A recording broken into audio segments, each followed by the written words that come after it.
Round 2 of the London Chess Classic was no less dramatic than round 1. 3 of the 5 games were decisive, and there was some really fine stuff to be seen. So, without further ado, let's look at the game between Viswanathan Anand and Vachier-Lagrave. Anand with the white pieces, facing Vachier-Lagrave's favourite Najdorf variation. Vichy played his favourite move against the Najdorf these days, h3. This is really high fashion at the moment. Definitely not the reputation Najdorf. I mean, how can such a move be so terrifying? And indeed, black has several good moves in this position: g6, e6, and the move that Vachier-Lagrave played, e5. Now, the two played earlier this year in the Rapid and Blitz event in Leuven in Belgium, and there Vichy played knight e2, which many players play.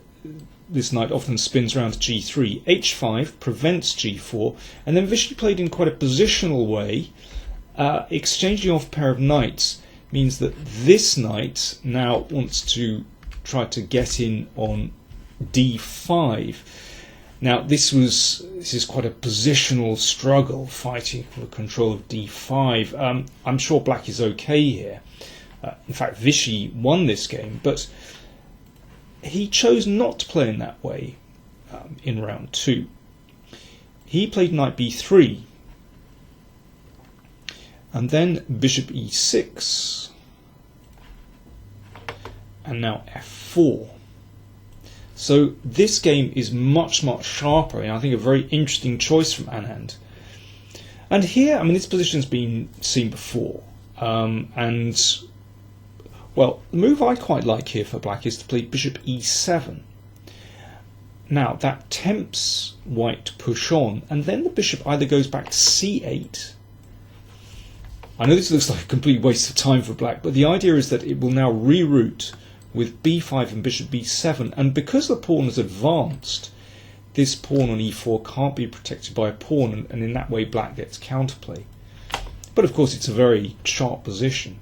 Instead, Vachier-Lagrave played knight d7, and he has played in this way before. And he has a particular idea in mind. After f5, he takes the knight on b3. Now, positionally, this could be very suspect if black doesn't break out, because white has such fantastic control over the light squares. Well, he would like to. But here's the point. In this position, black breaks free with d5, and then this bishop comes out. So you can see black has given up a pawn, but with white's pawn advances, there's this massive territory behind the pawns which black would like to get into. So this is a very double-edged position. And here black could take on c3. I think this is an interesting option. So this is a forced variation. And then castle. So material is now even. We've got 2 bishops against 2 knights. Now, I think probably objectively with the bishops should be better for white, but this is very double-edged because, you know, that king is much less secure than the king on g8. So, well, that would have been one option for black. But instead, Maxime played the queen to b6, which prevents white castling. But now Anand shuffled his pieces to bring his king to safety on the queen's side. So this is quite daring because, of course, semi-open c-file. So white still has to be careful, but there are 3 pawns in front of the king, so that's a bit of a barrier. So let's see how things develop. Knight c5, and the king tucked itself away. And rook e1. So Anand is developing nicely as well. And here's an important moment in the game, because black can take that pawn on d5. But having given up that dark square bishop, this bishop on d4 looks like a fantastic piece, and probably the e4 pawn will drop, and it's very hard to gain counterplay. against this amazing bishop, which also looks to the king side as well. So instead, Maxime preferred to play a5, trying to generate some play on the queen side. If he can get in a4 and try and get through to the king, of course, that would be very dangerous. But Vichy played queen f2 after about a quarter of an hour's thought. Excellent move. So this pin presents a problem. So, for example, if a4, then this simply isn't working now, because you can take and trade and the bishop hangs, and again this is fine for white. So the queen stepped back out of this pin, but not really a very stable square. Queen came back, and now bishop e5. So this bishop making a little journey, but it's protecting the knight and looking in all directions here. Superb piece. And now crunch moment. How is black going to break free? He doesn't really want to take and then take on d5 because that bishop would be too strong. Maxime chose a4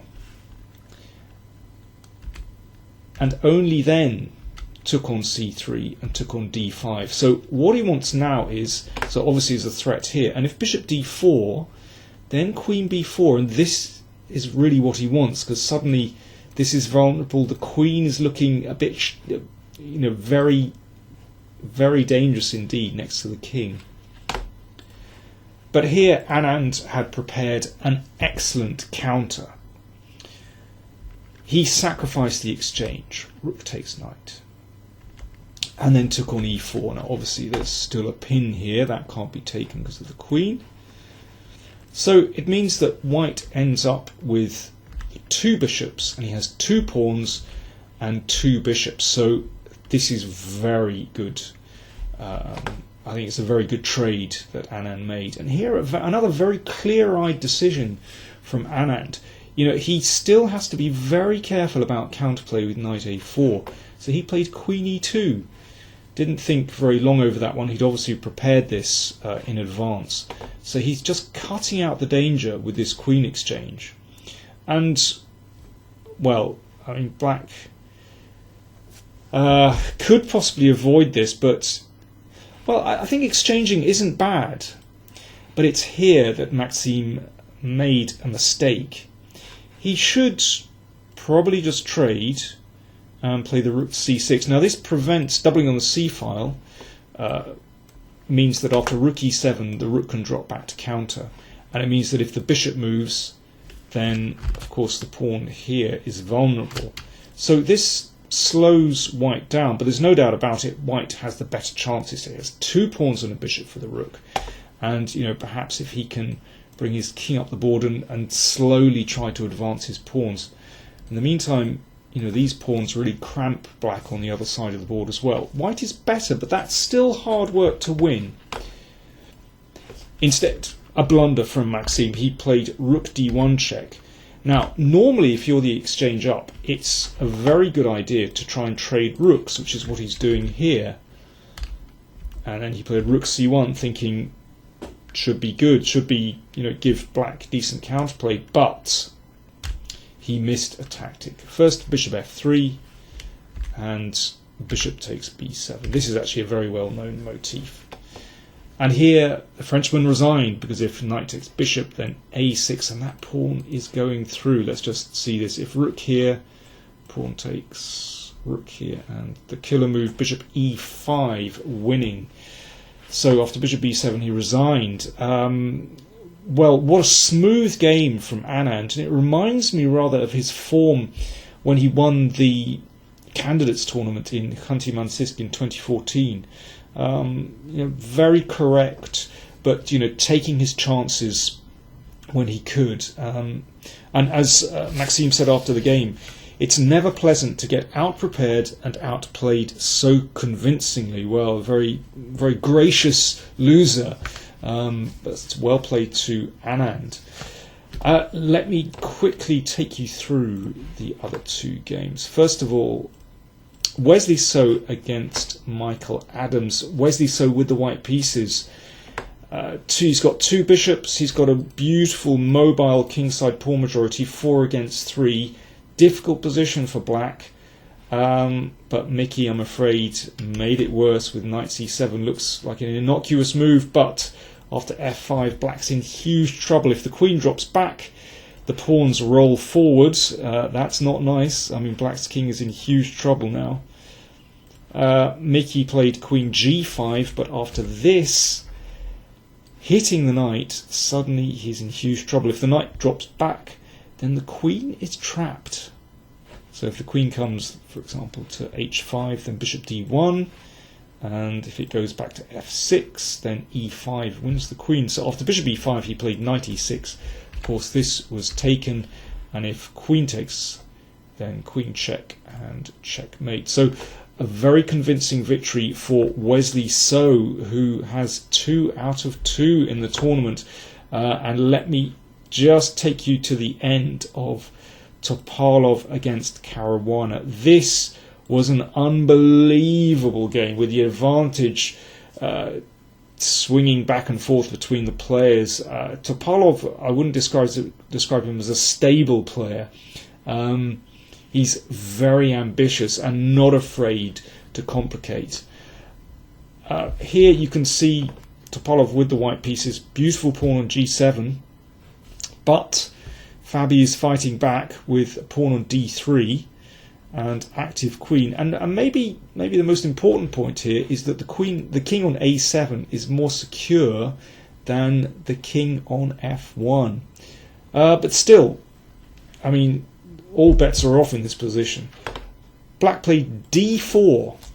Caruana, very short of time, played d4. And this is a good move because it kind of connects the queen back to the king's side, back to the defense, actually. And here, well, in fact, Toppy should trade and play like this. I mean, this looks very scary after rook c8. You know, potential threats down here. But in fact, with this move covering the queen, white is still okay because it's not possible in this case for the rook to leave the back rank because of the queen. I mean, this is still very unclear, but white should be okay. Instead, after d4, Topalov thought this was his moment. He played knight d2. Caruana very short of time, and this is such a scary move. I think, 9 times out of 10 this would probably win the game. But watch what happened. Caruana took on c3, knight c4, hitting the queen. Now, this looks desperate for black, because if the queen moves back, queen e3 check, and you can take the pawn. Better for white, maybe winning for white. If the queen comes here to protect that pawn, then this is actually a forced win for white. First of all, a check on the back rank, the knight blocks. Okay, this is a long forcing variation, but this is winning for white after this, and then you give a check, you get a new queen, and the queen comes back to cover those important squares here, winning for white. So after knight c4, this looks desperate, but in fact black has a resource. There is a saving move for black, and Caruana, with just seconds on the clock, found this move. Not only is it a saving move, rook e8 is a winning move. Extraordinary, an extraordinary move. Well, first of all, if this is taken, then we give a check. The queen must come back, and this is a winning move. What about if we take the queen here? So knight takes. Well, in this case, we can take here and take here, and we can't prevent this. In fact, well, white can get a queen as well, but because white's king is exposed, this is winning. Now we can take loads of pawns, and well, eventually we push that d pawn. You see, the safe black king wins the day. That pawn is going through. So in this position, white is utterly lost. Topalov tried rook takes pawn. Well, this is just a randomizer. That got taken. Queen b1 check. And here Topalov resigned if queen e1 c2. And that is the end of that, for example, here. And that is checkmate. What a dramatic game. And what a turnaround.